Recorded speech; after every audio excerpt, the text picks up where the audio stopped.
question for the session is, can we empathize with someone if we haven't gone through their problem, or is it even possible to do that? Not all the time. Great question, because we wouldn't have all the experiences that are humanly possible, so that we are prepared for any kind of situation where we can empathize with another person. For example, I had an adult that I was speaking to last week who said that it was the first time in his life he lost someone that he knew to death. He said, everybody is still around. Everyone I've known all my life is still around. So I've never had someone that I had any relationship with pass away before. So that was happening for the very first time. So you could find someone, for example, I have victims of abuse who come to me for counseling. I've never been through that. I've never really been through that. So I do tell them when I start off by saying, I don't know how it makes you feel or how difficult it is for you. So I won't even pretend like I understand what you're going through. But internally, what I'm doing is I'm trying to go to some instance where I felt that I was wronged. And then I look at it and say, okay, but that's a small thing. And I try to imagine what would it feel like if that was multiplied 100 times. Then I say, oh, maybe that is what my client is going through. So yes, there are going to be many situations where you never had any experience of the kind that the person is talking to you about. So let us never ever say, I know what you're going through just blindly. And it is going to take certain amount of self-awareness from our side, and looking at that and trying to see if what the other person has gone through is equivalent to that, less than that, more than that. Yes, totally different in nature, but just focus on the emotion, the sadness or the grief or the hurt that you're feeling. And it doesn't really hurt for you to even imagine that being multiplied 100 times for you to empathize with the other person. If they're not feeling that depth, they will. So the crisp answer to that is, it is possible, but it's going to take some effort from us to put ourselves in their shoe. Yeah. Thank you for adding on to that now. Yeah. So moving on to the next question, it says, how do we deal with situations where people just don't seem to understand us? There could be multiple reasons why they don't understand you. They probably disagree with you, and so they're not even making any effort to understand what you're going through. Then there are people who might be afraid that they might have to take some action if they say they understand you. So they'll say, oh, you're just making a big deal. It's a small thing. They walk off. So it is quite difficult when someone is unwilling for us to help them understand what we are going through. Take a guess. Who comes to me the most and says, I don't feel understood at all?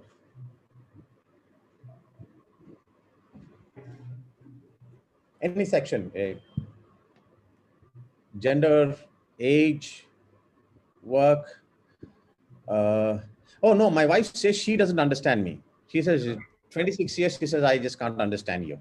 So it's the other way around. But my clients, yeah,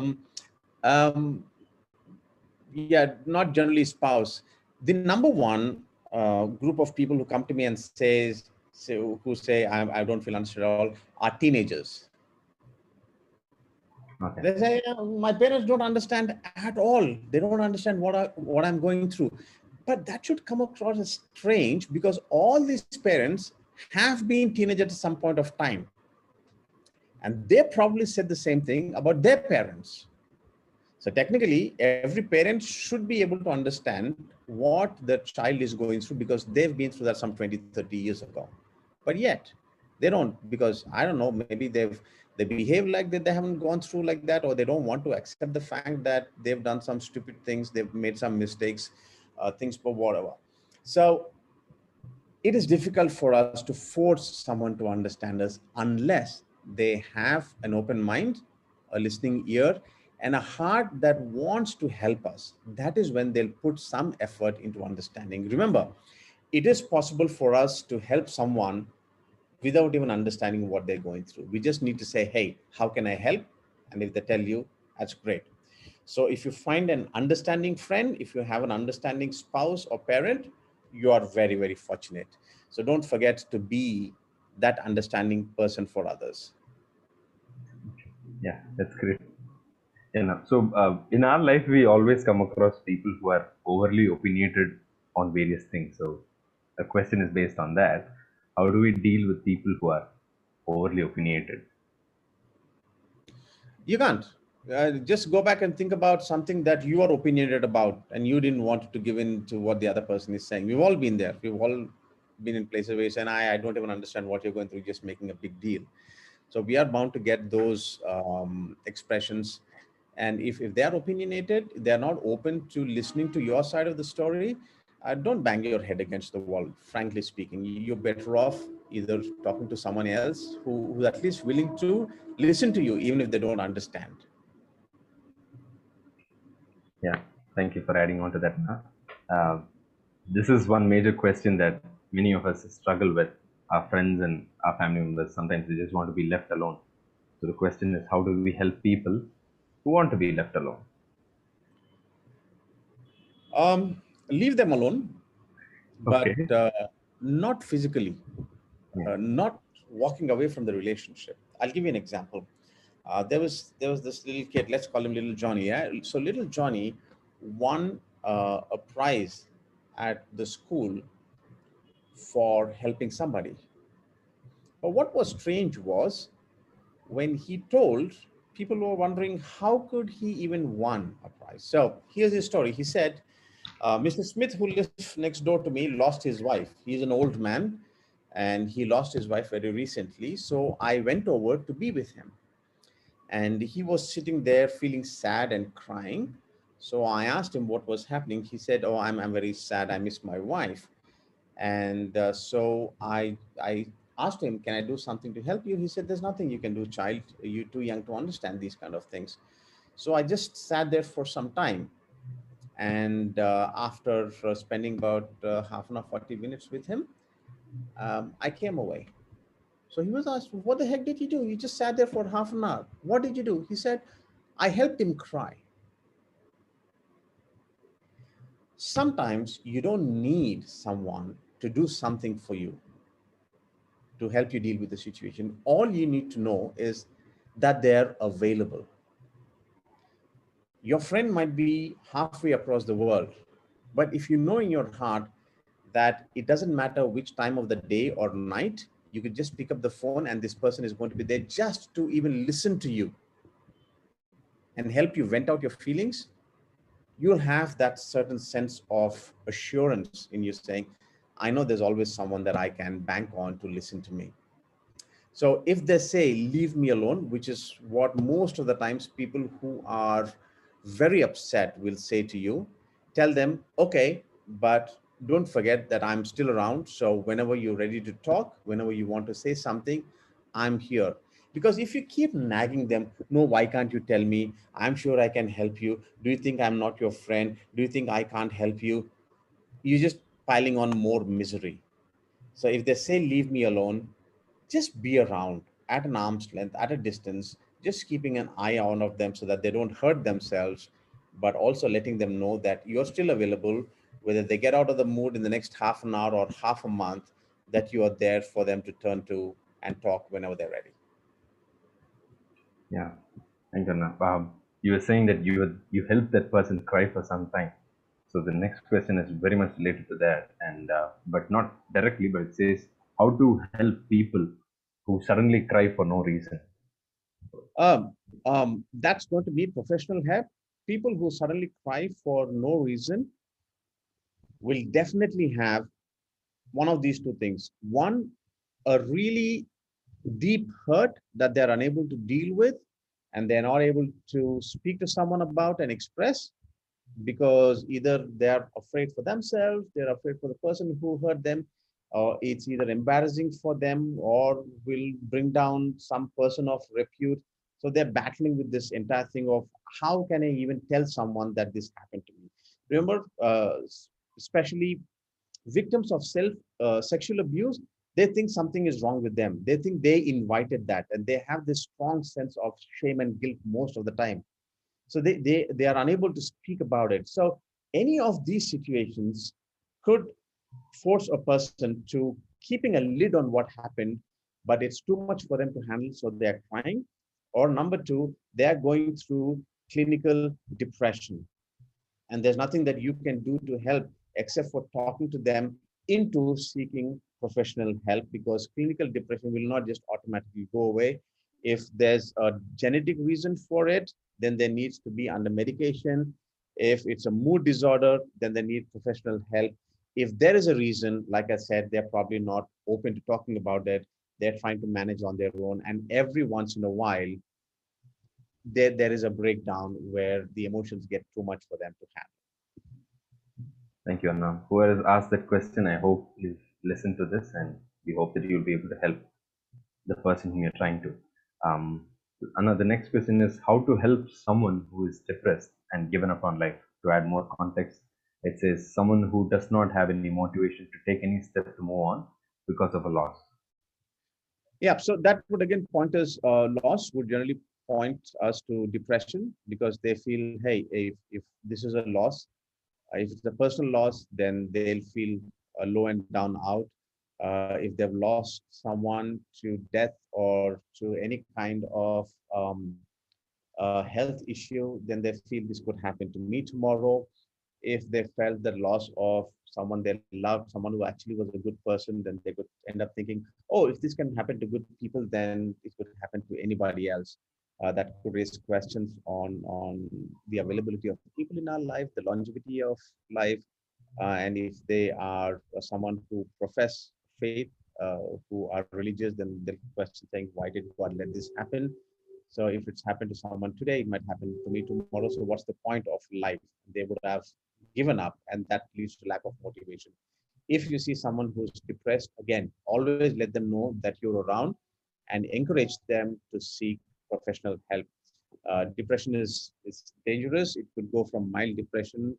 It could go from just Monday morning blues, which is you're sad because your fun time over the weekend has ended. You have to go back to work, to clinical depression where they have no control over it and might need medication for it. So if you see someone who's depressed, stick around for them, ask them to get help. If it is the loss of someone to death, they could use grief counseling as a helpful tool with professional help and overcoming the depression, which could take some time for them to get a grip on and get back to life.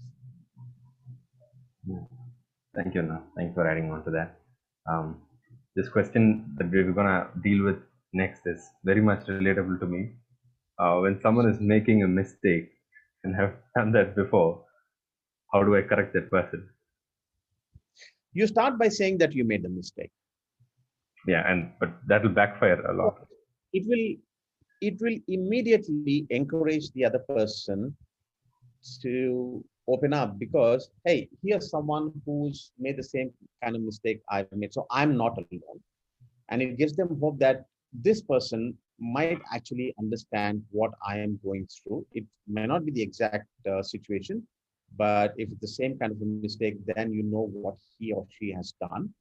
I don't use this too much in my counseling experience, but I do let them know, hey, I've been in that situation before, is all that I say. So that helps them understand that I could better empathize with them. So when you say, I've made this mistake before, and so I understand what you might be going through, but a word of caution here, don't start throwing what you've done in that situation as solutions for what this person is going through.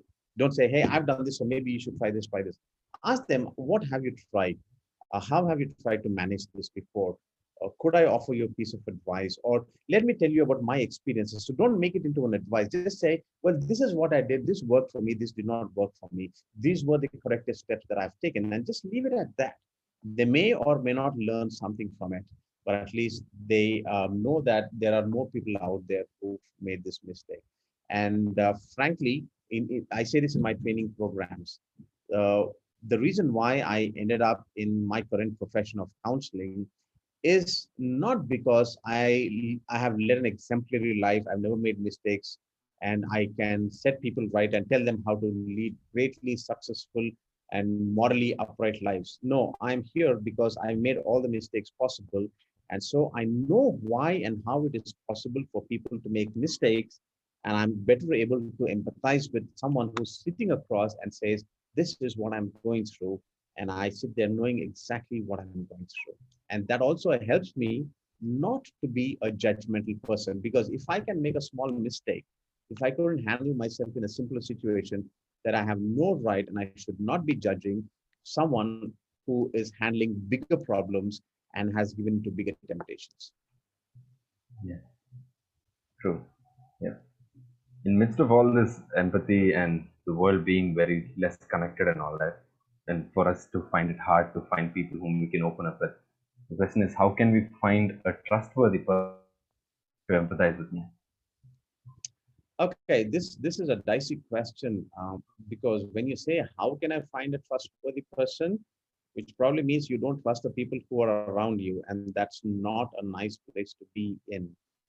You really have to be careful, because people can be judgmental. That's going to push you down further. Sometimes people can use it against you, not right now. 2 years from now, 1 month from now, they could say, oh, yeah, yeah, but that time when you did this, and I know what you told me, I know what you did. So don't act like you are one holy Joe or something like that. It could be used against you. Be careful of the friends that you trust. If you do not have people that you trust, if you're unsure about people in your life right now, then don't go around for searching, because if the relationships that you've built over the past few years are not trustworthy enough for you to share, it's better you go and seek professional counseling where someone assures you of confidentiality. Go see a counselor or psychologist who is not emotionally involved in your life, who will not reveal it to somebody and will definitely not use it against you. So, will that anonymity help us Oh, to open yes, up? yes. Okay, yes, because many people are afraid that if they tell one friend, by probably this weekend, two other friends will know. Okay, in church settings, unfortunately, I have many people come and say, yes, I'm talking to you separately, and I haven't gone to my pastor, because I know if I tell my pastor, then he'll use it as an example in next Sunday's sermon. Yeah. So I don't want to. There are people who came and said, I shared with my care cell leader, and 5 minutes after I shared it in confidentiality, uh, that person went on to say, oh, let's pray for Santosh because he is going through such and such a problem. That was the end of it. So it does help. Anonymity helps.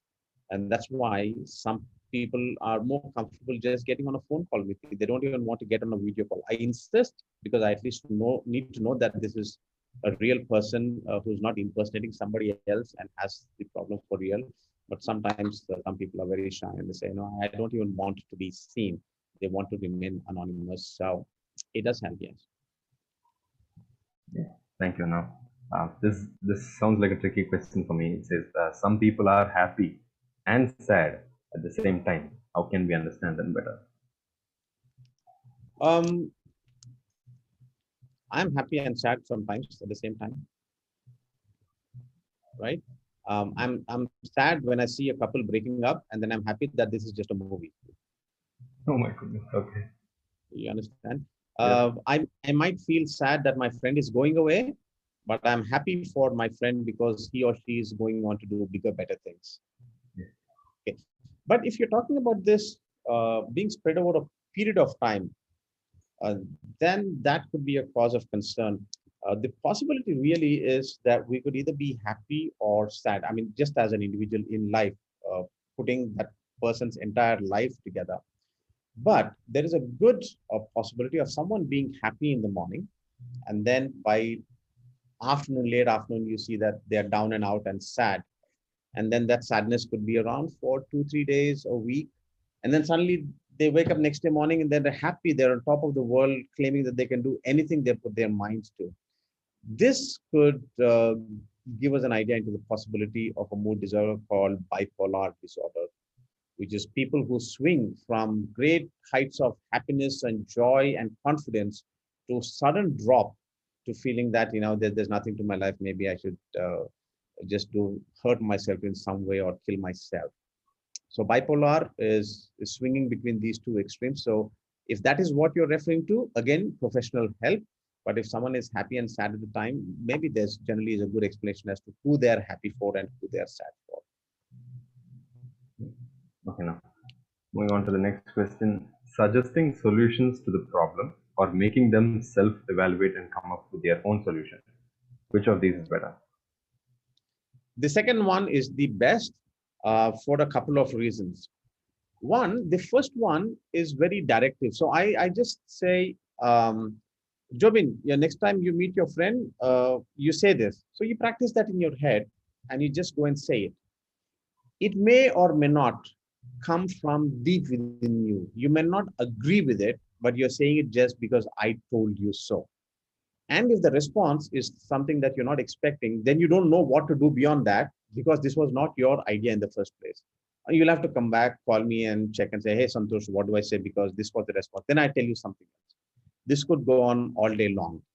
And second reason why this might not work is sending solutions.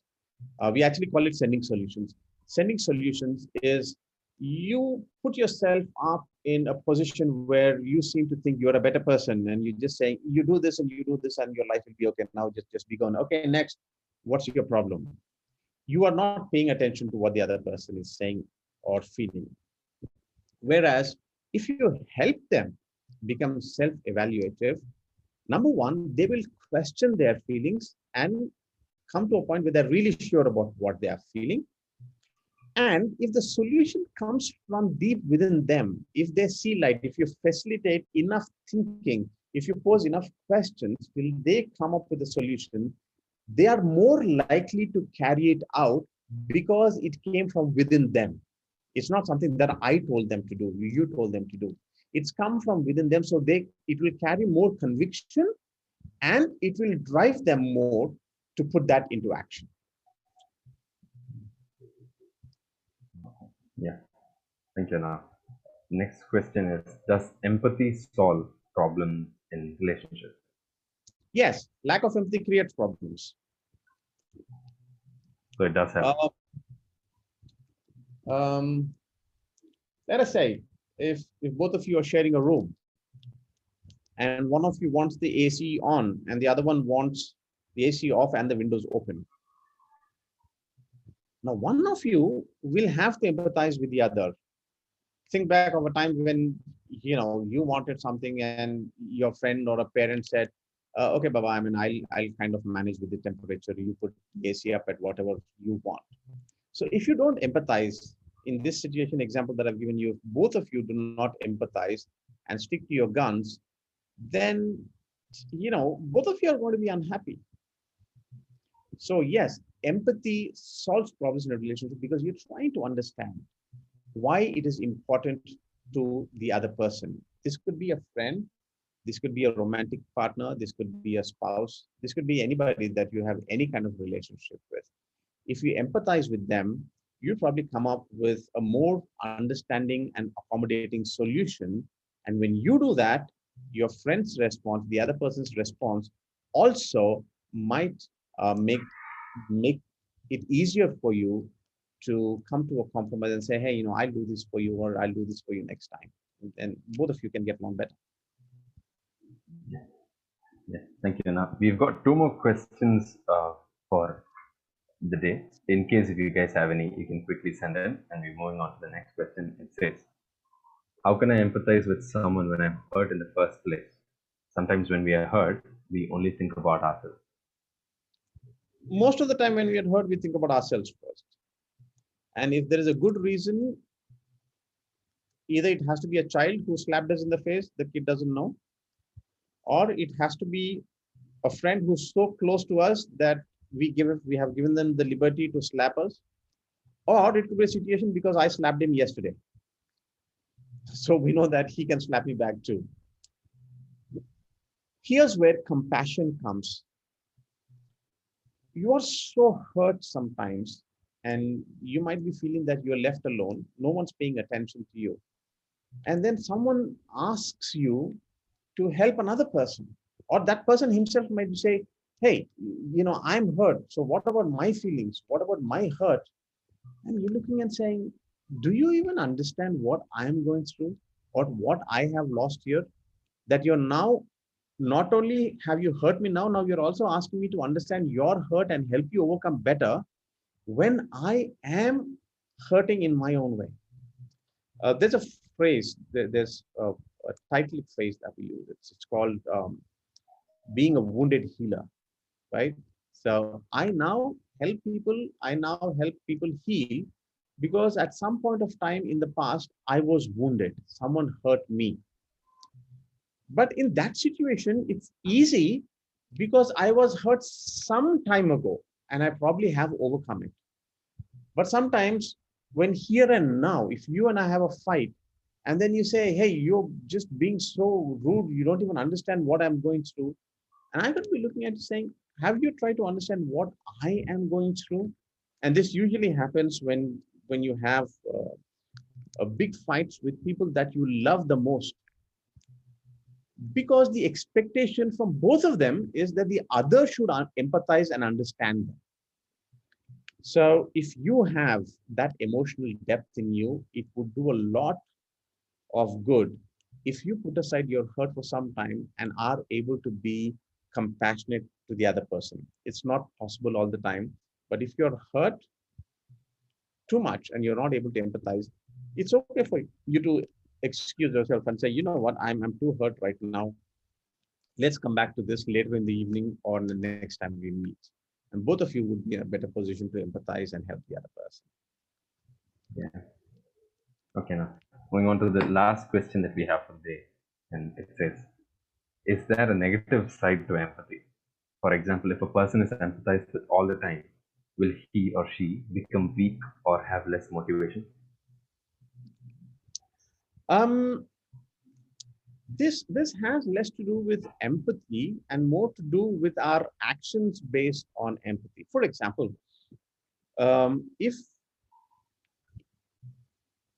you got angry with me and then you shouted at me in public out of anger, I could empathize with you saying, well, I understand why you might be hurt because I know that you recently lost someone that you loved and you're still angry from that.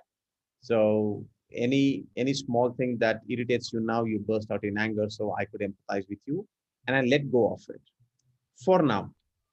But if I come back to you after a week and say, hey, I know you're hurt. I understand that you're grieving and then you're managing a loss that is too big. But I do not really appreciate you shouting at me. So maybe this time I was okay letting it go because I understand the situation you were in. But I hope you don't repeat this because that's quite insulting, irrespective of why you are saying it. So now you made it clear to the other person. If you don't do that, this person might think that it's okay for you to be insulted in public. You're going to be forgiving, you're going to be understanding, you're going to be empathetic. So he'll do it a second time, a third time. And that then is not empathetic patience, it is now tolerance, because you know it is not right, you know it's hurting, but you're tolerating bad behavior. So empathy is a great thing, but how you respond to that empathy, what action plan you come up with for that individual, and how you guide them to make change is what you should focus on.